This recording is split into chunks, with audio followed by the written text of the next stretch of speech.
आज अक्सर परिवार टूटते चले जा रहे हैं। पति पत्नी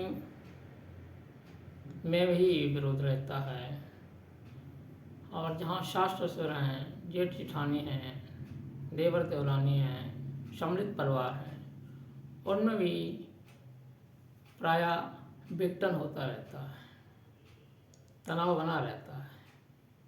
कैसे संभालें अपनी गृहस्थी को, कैसे बचाएं अपने परिवार को, कैसे संगठित रखें अपनी गृहस्थी को, कैसे संभालें अपने रिश्ते नातों को, इसी पर चर्चा करते हैं। सबसे पहले हमें होना चाहिए मधुर व्यवहार हो। मधुरता हमारे रिश्तों में झलकनी चाहिए। वाणी मधुर होनी चाहिए। मधुर वचन है औषधि, कुटिल वचन है तीर, श्रवण द्वार है संचरे, घाले सकल शरीर। मधुर वाणी से मधुर वाणी औषधि का काम करती है। जिस प्रकार औषधि से पुराने जख्म भी भरे जा सकते हैं, उसी प्रकार मधुर वाणी से पुरानी कटुता भी संभाली जा सकती है, हटाई जा सकती है। मधुर वचन है औषधि, कुटिल वचन है तीर, श्रवण द्वार हो संचर है, घाल है सकल शरीर। कड़वे वचन तीर के समान कानों के द्वारा अंदर प्रवेश करते हैं और शरीर में गहरी जख्म अंदर हृदय में गहरे जख्म बना देते हैं, मन फट जाते हैं। तो कहते हैं बोली एक अमोल है, जो कोई बोले जान, ये तराजू तौल के तब मुखबार आन। बोली अमोल है, इसका कोई मोल नहीं है। एक शब्द औषध करे, एक शब्द करे घाव। तो औषधि वाले ही शब्द बोले। बोली एक अमोल है, जो कोई बोले जान। जो विचार पूर्वक बोलता है वो कभी भी रिश्ते उसके बिगड़ते नहीं हैं। ये तराजू तौल के तब मुख बाहर आन। पहले अपने हृदय में तौलो, यदि कोई ऐसी बात हमसे कहता तो मुझे कैसी लगती। जो व्यवहार, जो बात हमें स्वयं के लिए पसंद नहीं है, वो हम दूसरों के साथ ना बोलें, ना करें। कोई ऐसा नहीं है कोई मंत्र हो वशीकरण का। वशीकरण ये मंत्र है, तजिए वचन कठोर। कठोर वचन हम छोड़ देते हैं, कठोरता त्याग देते हैं, तो सब मेरे वश में रहते हैं, सभी मेरे हितकर हो जाते हैं, सभी मेरे अनुगामी हो जाते हैं। तो सबसे पहले हम अपने रिश्तों को संभालने के लिए मधुर वाणी का प्रयोग करें, क्षमता का बर्ताव करें, भेदभाव न रखें। बहुत से माँ बाप किसी विशेष एक बच्चे में ज़्यादा स्नेह रखते हैं और उनमें कम रखते हैं। ये भी उनके लिए, खुद स्वयं के लिए भी हानिकारक होता है, बच्चों के लिए तो होता ही है। जिससे वो विशेष स्नेह रखते हैं, यदि वो कभी उनके प्रतिकूल हो जाता है तो अन्य बच्चे उनसे पहले ही प्रतिकूल रहते हैं। इसलिए समता का व्यवहार करें और धन का उचित बंटवारा करें। अपनी वाणी कोमल नम्र रखें, अपने स्वभाव को लचीला रखें। यदि किसी ने कुछ कह दिया तो सहन करें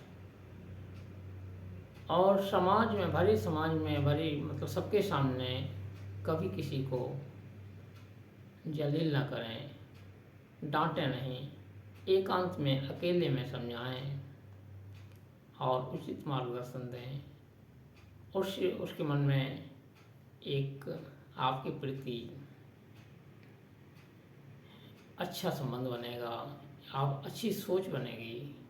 ये सबके सामने डांटते हैं तो मन में कटुता आती है। किसी से कोई काम बिगड़ गया, बहू से बिगड़ गया, तो भी उत्तेजित ना हो। काम तो बिगड़ते ही रहते हैं, नुकसान तो होता ही रहता है। बस एकांत में से यही समझाएं, बेटा संभाल के काम किया करो, और सबके सामने उसे लज्जित ना करें। बच्चों से गलती हो जाती है, मारपीट ना करें, स्नेह से, प्यार से, दुलार से उन्हें संभालें, उनका पालन पोषण करें, अच्छी शिक्षा दें। अपने जीवन को ऐसा बनाएं, ऐसे जिएं, ऐसे आपस में व्यवहार रखें, आपस में तालमेल रखें परिवार में, कि बच्चे स्वयं ही शिक्षा लें। बच्चे कोरा कागज होते हैं, जैसा देखते हैं वैसा ही वो आचरण करने लगते हैं। अतः बच्चों के सामने एक मिसाल कायम करें, एक अच्छे माता पिता होने का कर्तव्य निभाएं, और वही संस्कार उनमें जाएंगे। किसी व्यक्ति ने एक संत से पूछा, बच्चे की परवरिश का प्रयास कब से करना चाहिए? संत ने कहा, शादी के 20 साल पहले। वो व्यक्ति कहने लगा, 20 साल पहले तो हम स्वयं बच्चे होते हैं। कहा, हाँ जी, जब हम बच्चे होते हैं तभी से हम अपने को ऐसा संभालें, ऐसा ढालें, ऐसा बनाएं, क्यों उसी सांचे में हमारे आने वाले बच्चे भी डालेंगे। चलो जब से नहीं सही, अभी सही, जो बीत गया सो मुर्दा है, आने वाला सपना है, जिसमें बंधन काट सको वो वर्तमान ही अपना है। यदि वर्तमान में ही हम समझ जाते हैं, वर्तमान को संभाल लेते हैं, तो भी बहुत है। आज बड़े बुजुर्गों की, माता पिता की, सास ससुर की बहुत ही अधिकांश परिवारों में निरादर हो रहा है। जगह जगह वृद्धाश्रम खुल रहे हैं। अच्छे अच्छे पढ़े लिखे रईस लोग नामी गिरामी अपने माँ बाप को वृद्धाश्रम भेज देते हैं। ये एक बहुत सोचनीय बात है। ये समाज के लिए एक घिनौनी बात है। ये एक समाज का ये समझो दुर्भाग्य है। जिन्होंने मैंने पाला पोसा, पढ़ाया लिखाया, हमारे लिए पूरा जीवन लगा दिया, और उनको हम नहीं देख पाते, उन्हें समय नहीं दे पाते, ये बहुत ही बड़ी भूल है। इसमें यही नहीं कह सकते हैं पूरी तरह बच्चे ही जिम्मेदार होते हैं। माता पिता की ऐंठ, अकड़, उनका दबदबा बनाए रखने की आदत, अपनी डींग हाँकने की आदत, अपने पूरा वर्चस्व अपने हाथ में रखने की इच्छा, ये चीज़ें भी कहीं तक उत्तरदायी होती हैं। कटुता का व्यवहार, गाली गलौज, और बच्चों से उचित व्यवहार ना करना, ये सब चीज़ें जो है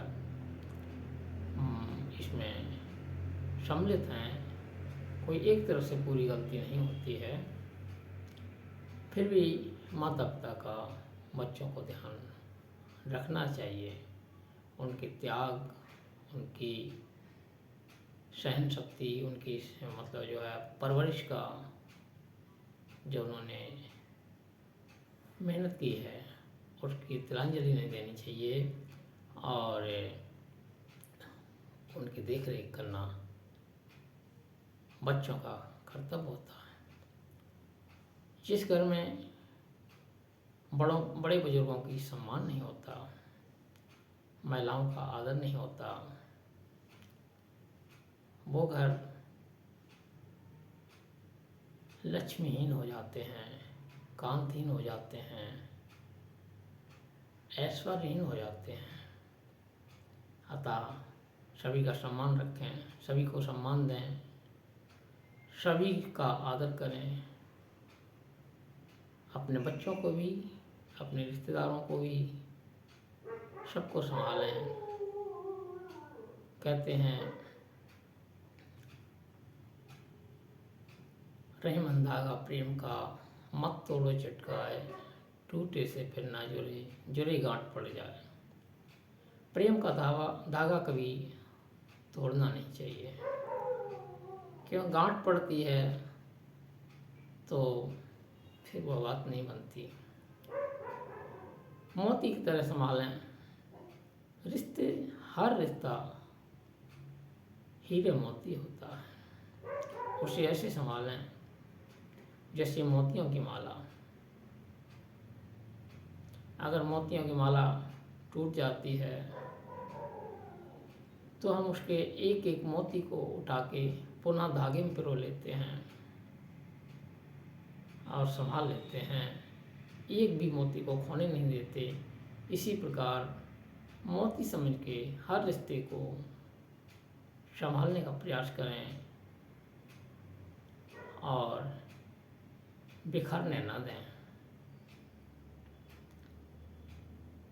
कहा है सोना सज्जन साधु जन, टूट जुरे सौ बार, कुजन कुंभ कुमार का एक ही दगा दरार। सज्जन लोग, साधु लोग और सोना ये कितनी ही बार टूट जाएं, वो मन में गांठ नहीं रखते और पुनः पुनः संभल जाते हैं, एक हो जाते हैं, मिल जाते हैं। तो अपने को सज्जन बनाएं, दुर्जन नहीं।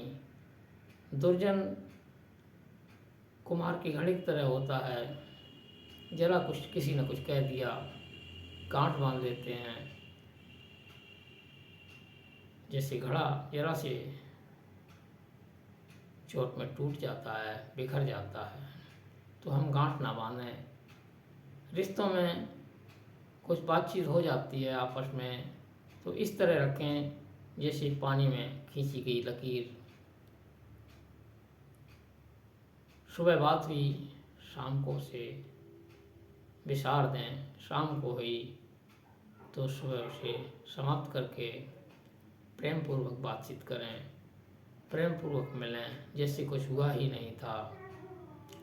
ये दोनों तरफ से निभाना चाहिए। हर किसी को जो अपनी गृहस्थी को संभालना चाहता है, जो अपने को समाज में एक मिसाल कायम करना चाहता है, जो अपने परिवार में एक समरसता लाना चाहता है, उन सबको ये गुण अवश्य अपनाना चाहिए। साहिब बंदगी, साहिब बंदगी, साहिब बंदगी।